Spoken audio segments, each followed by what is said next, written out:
alaikum. This is Mohammad Ramiz and you're watching Flutter Fluency. So in this video we are going to discuss about list tile. Okay. So in the previous video we have covered the topic of list view, where we have seen this kind of thing. So where we have seen that how we can list the items. So list tile is basically it is really important, and it is used along with the list view. So in this video we are gonna copy the example that we have used in the previous video, which is list view example, and then we can add instead of adding a text inside a list view, we are going to add a list tile, so that you will be able to see how the tiles look like in a list. Okay, so let's discuss the tile first. Okay, so I'm gonna go and search list tile. Yeah, here you can see. So if I'm gonna go drag and drop, so that kind of behavior it will show. So the list tile basically contain three parts. First is heading, then subheading, then an icon. Okay, and fourth one is also a leading icon, so you can also add leading icon. So there we have a trailing icon and there we have a leading icon. So there are the four parts that we have in a list view. You can change the background color of list view, which is obviously totally fine. You can change the color from here. Maybe you can add a white color, and then you can also add a content padding, which is adding a space from there. And if you don't want, I'll be also sharing you one trick. So first of all I'm gonna add, okay, so it's totally fine if you don't want to add a subtitle. So if you don't want to add subtitle, you can simply remove it and your tile becomes shorter. You can see the tile becomes shorter now, and it's not there. So if you add a tile subheadings, let's suppose the heading of your tile is maybe you can say a home page, home only.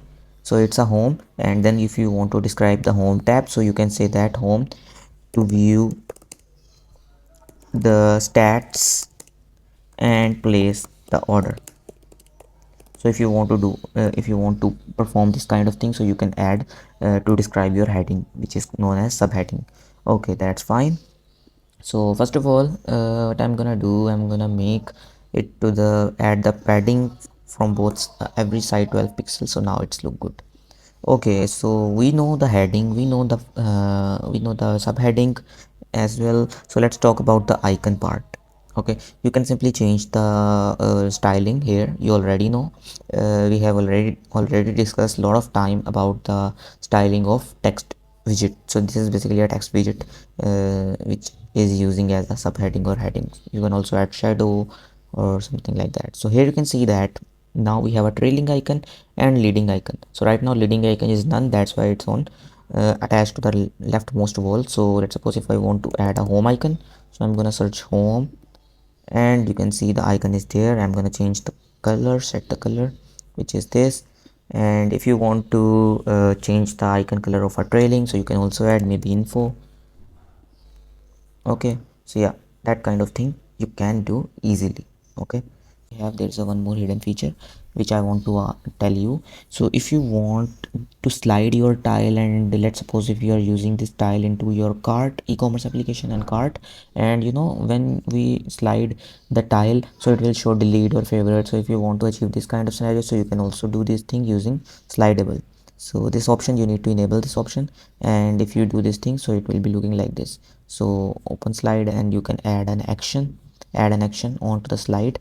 And yeah, here you can see. So if you click here, and then you can add a trigger here, and if you want to add multiple, let's suppose first one is favorite, and the color would be maybe the success color. Okay, so you can you can alter or change according to your taste. So that kind of thing you can also do, and add your slide add your actions triggers here. Okay, so let's see the triggers that we have. So there are the some kind of important triggers which we don't want to miss out. So you can use multiple triggers using your application using your this specific widget.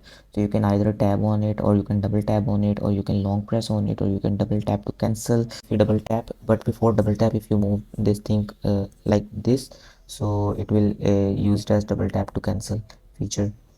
Okay, so because this is a tile, remember this, we are working on a tile. So tile, this property is somehow this we can implement this, property as well.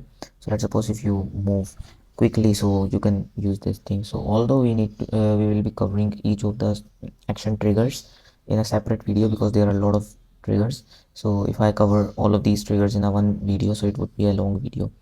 So now what we aim is that we want to convert the column to list view because it's better to use list tile with list view. So I'm going to replace the widget and add a list view. Now this is in a list view. Okay, here you can see now my items. There is a one item which is in a list view. So I'm gonna add a dynamic query demo and say random integer minimum 4, maximum 12, confirm, save. They're asking if you want to generate children dynamically. Yes, I want. Now you can see, so these are dynamic childrens which is generated. So let's suppose if you want not to add the spacing from bottom and top, there's a much space, so you can simply adjust it based upon the padding remove.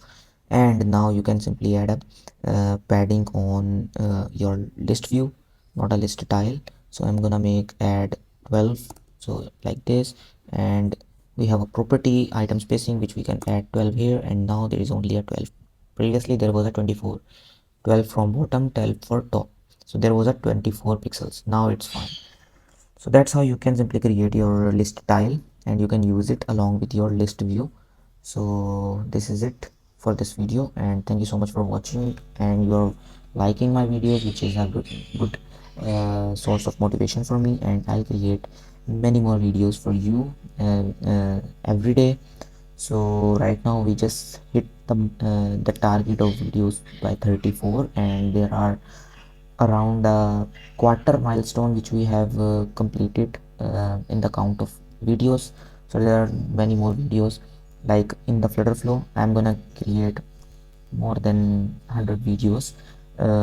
Then we cover all the topics in the Flutterflow. We are gonna discuss open APIs in Flutterflow in the future videos, then backend, Firebase, Supabase. There would be a dedicated series for each of the specific topics. Thank you so much for watching, and I'll see you into the next video.